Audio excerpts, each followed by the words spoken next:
Rejeitado pelo Senado desde 1894, Jorge Messias recebeu nas horas seguintes a derrota, ligações e mensagens de solidariedade de diferentes ministros da Suprema Corte. Mas o advogado-geral da União tem mostrado mágoa. Enquanto isso, vamos falar sobre o Jorge Messias, porque a Folha de São Paulo traz um destaque importante, que ele cogita deixar o governo depois da derrota que sofreu. Eu, Senhor, estou com pressa. Farei os olhos de vocês o mais rápido possível.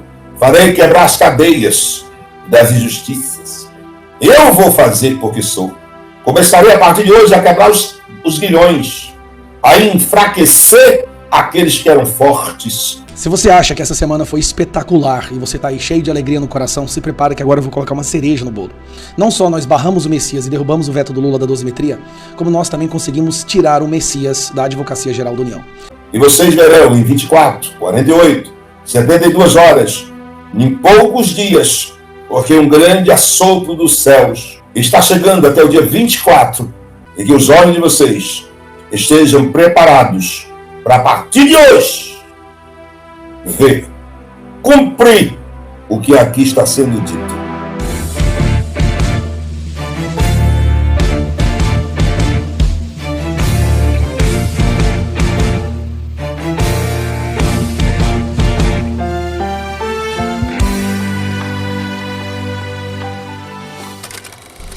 Se você acha que essa semana foi espetacular e você tá aí cheio de alegria no coração, se prepare que agora eu vou colocar uma cereja no bolo.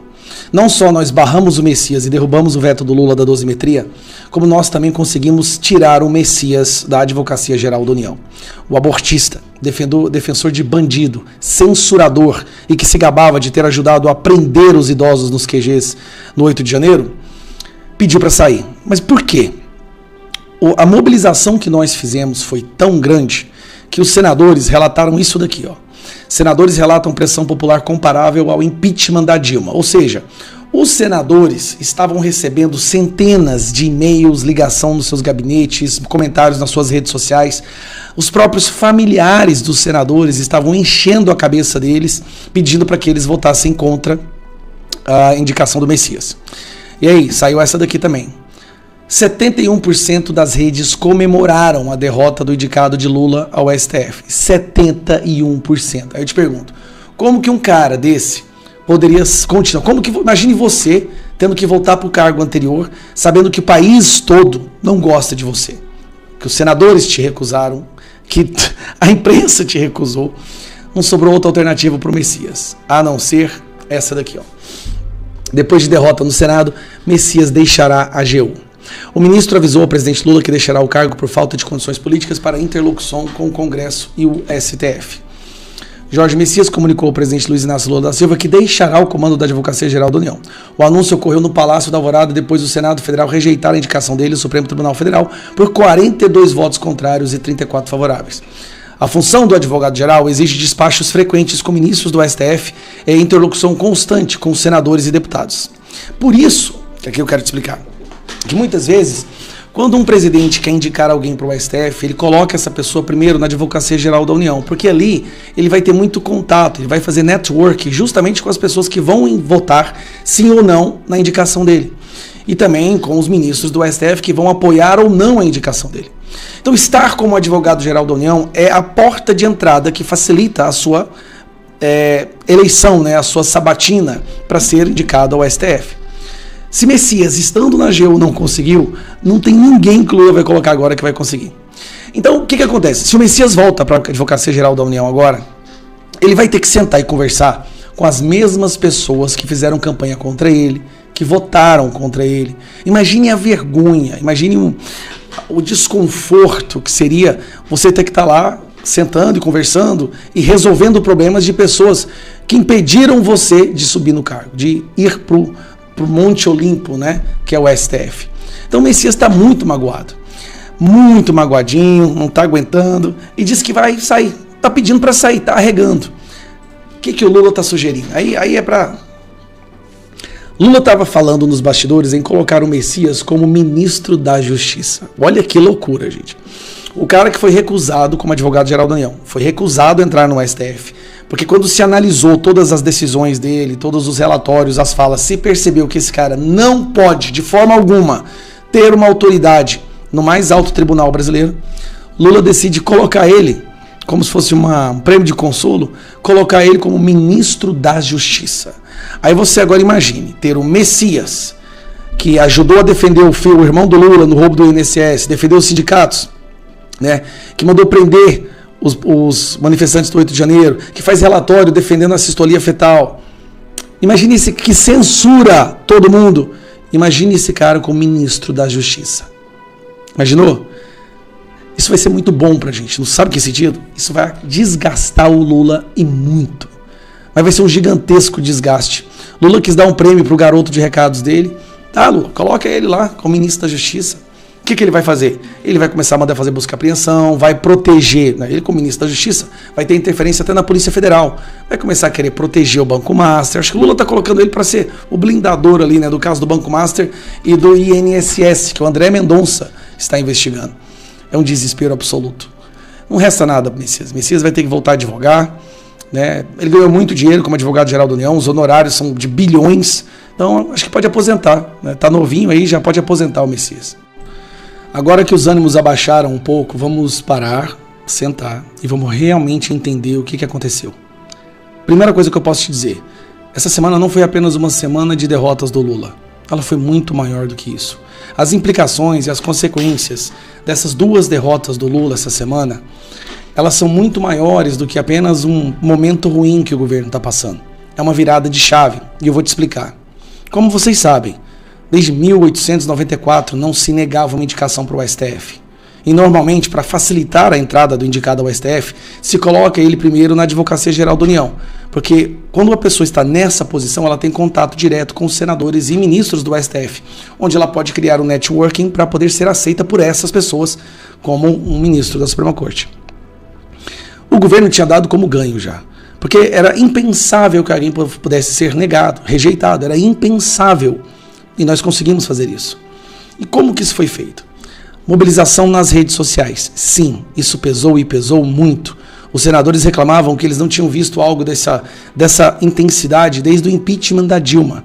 E aí veio Flávio Bolsonaro na reta final e fez a articulação, sentou com os senadores um por um, olhou no olho deles e pediu para que eles votassem favorável à rejeição do Messias. Alcolumbre, que já está insatisfeito com o governo há algum tempo, ficou suscetível a fazer esse acordo. Eu vou te falar por quê. Há uma percepção de que o governo não vai conseguir ser reeleito. O próximo presidente é justamente Flávio Bolsonaro. Flávio Bolsonaro já estava pedindo um favor para o Alcolumbre. Na cabeça do Alcolumbre, quando ele conversa com Flávio, ele está conversando com o próximo presidente do Brasil. Então ele fica muito mais suscetível a atender os pedidos do Flávio. Essa derrota mostra que o governo está rompido com o Congresso, com o centro, abandonado e não tem mais força para avançar com as suas pautas. Essa derrota do Messias, ela foi a pior derrota que um governo brasileiro sofreu, tirando apenas duas, né, que é o impeachment da Dilma e o impeachment do Fernando Collor. Fora isso, essa é a pior, mais grave, mais profunda derrota de um presidente. No dia seguinte, curiosamente, tá, isso aconteceu um dia antes do aniversário do Flávio Bolsonaro. No dia seguinte, a gente derruba o veto do Lula, o veto da dosimetria. No dia do aniversário do Flávio Bolsonaro, gente. Parece que é coincidência, né? Mas eu acho que é Deus agindo.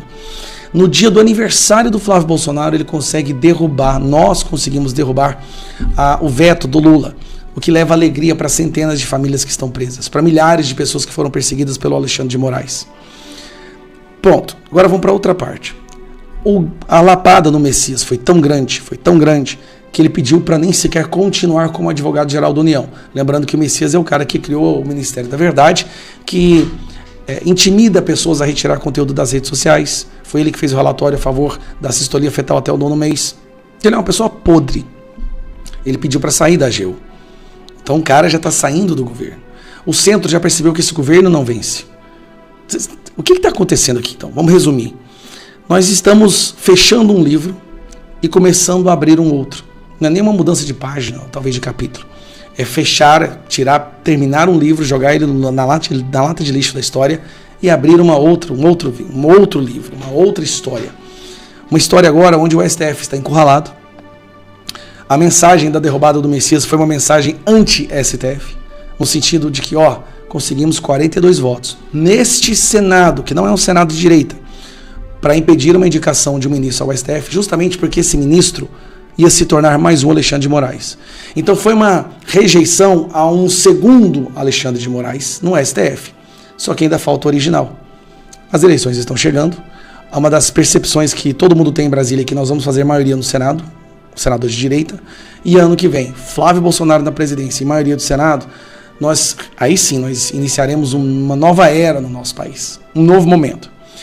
Nessa semana também foi o Dia do Trabalho, que normalmente é o dia que o Lula e o PT sempre, durante as últimas décadas, coloca milhares de pessoas nas ruas, lota as ruas do Brasil e pinta a rua do Brasil de vermelho. Foi um completo e total fiasco. Mesmo eles tentando levantar a bandeira do fim da escala 6x1, que é uma bandeira de desespero, é uma bandeira de alguém que sabe que vai perder, então ele tá disposto a querer aprovar qualquer coisa agora para ver se diminui a rejeição. Mesmo com essa bandeira, mesmo gastando, gente, e aqui eu vou te falar, é gastando dinheiro que você não tem noção. Mesmo gastando R$1 milhão em impulsionamento em um mês, 1 milhão, tá aqui, ó, R$1 milhão em impulsionamento em apenas um mês. Mesmo gastando isso tudo, continua a rejeição a subir e o Flávio Bolsonaro continua disparando. Nunca um governo gastou tanto com impulsionamento nas redes sociais como esse governo está gastando. E ainda com a bandeira que deveria ser tão popular como o fim da escala 6x1.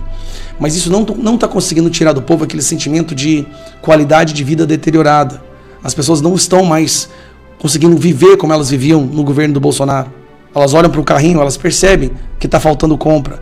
Vai abastecer o carro, elas percebem que não estão caminhando, andando no mesmo tanto. Não está conseguindo pagar a mensalidade dos filhos. Já tendo que parar de pagar plano de saúde. Viagem, nem pensar. Carne, já diminuiu as vezes por semana que se come uma carne. Cervejinha, nem se lembra disso. Então essa insatisfação da população com essas derrotas dessa semana, elas são o último prego no caixão do PT. E aí que vem a questão. Nesse momento, o PT e o governo estão seriamente pensando na possibilidade de colocar outro candidato que não seja o Lula. Mas aí a estratégia já não é uma estratégia de vencer essa eleição em si. É a estratégia de permanecer vivos.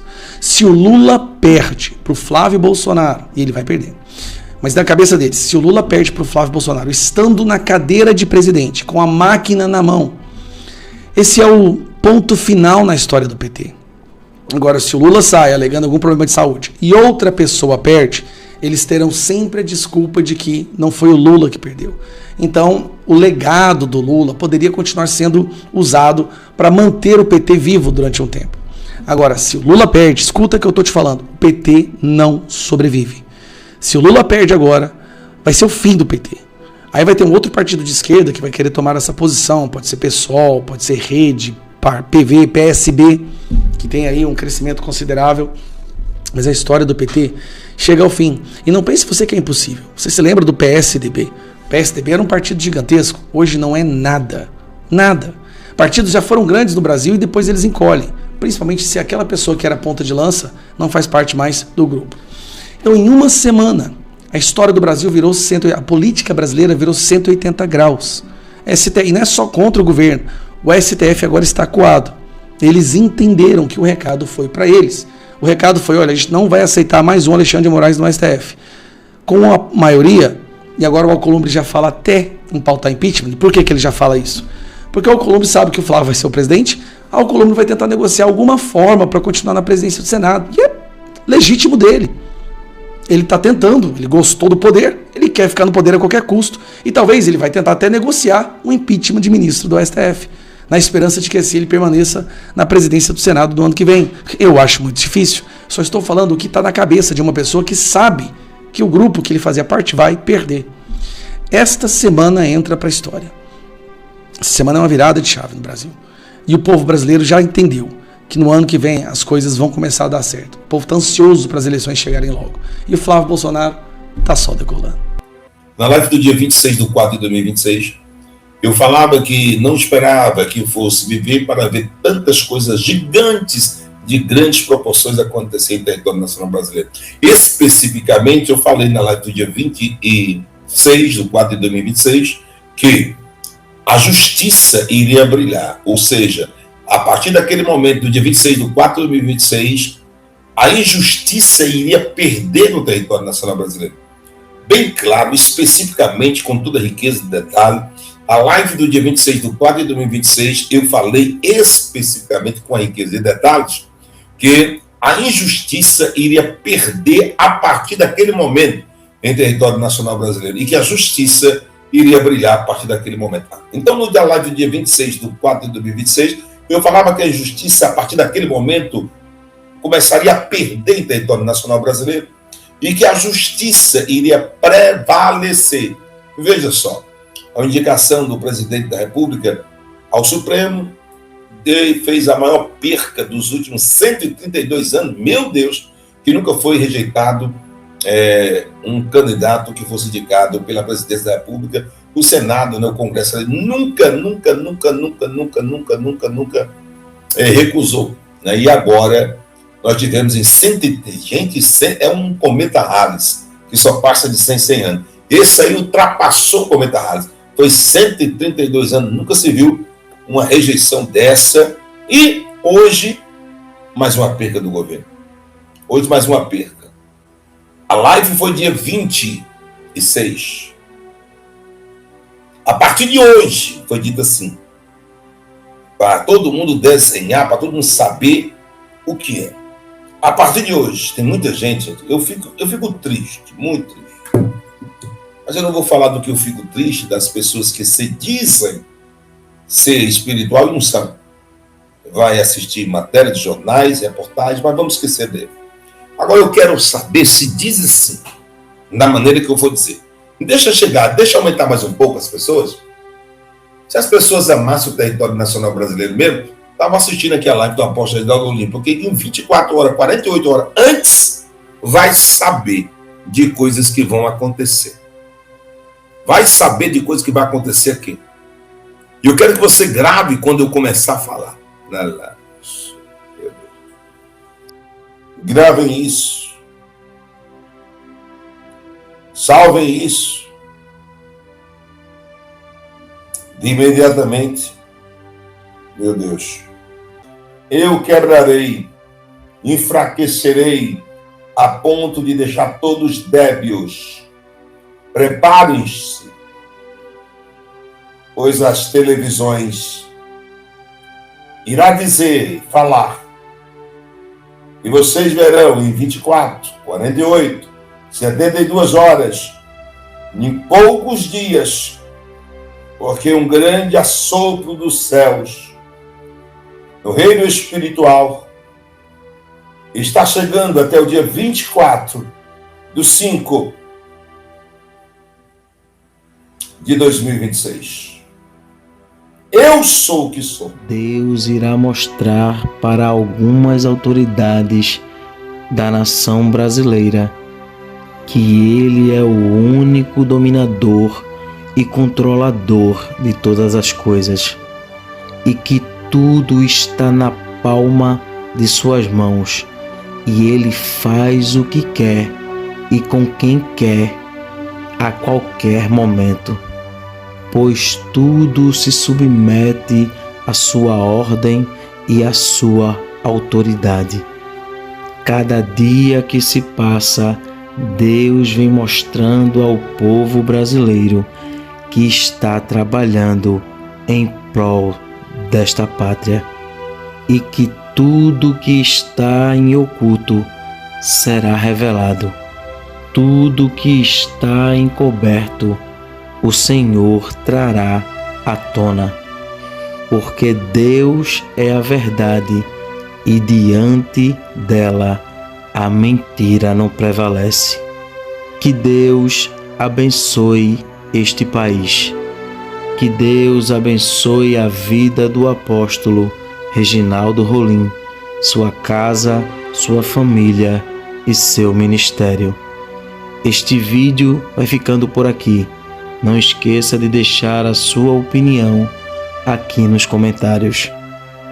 Temos um encontro marcado para o próximo vídeo. E não se esqueça, o Verbo é de Deus. Até o próximo vídeo.